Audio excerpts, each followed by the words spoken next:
Play-Doh with the Disney Channel program.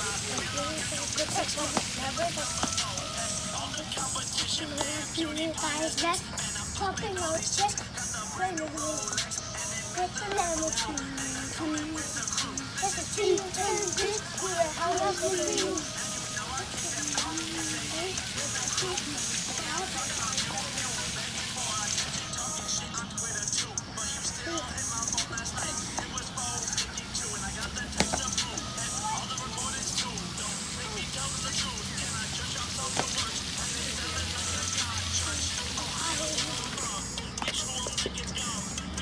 Agak Imran lah kuya sahaja sahaja.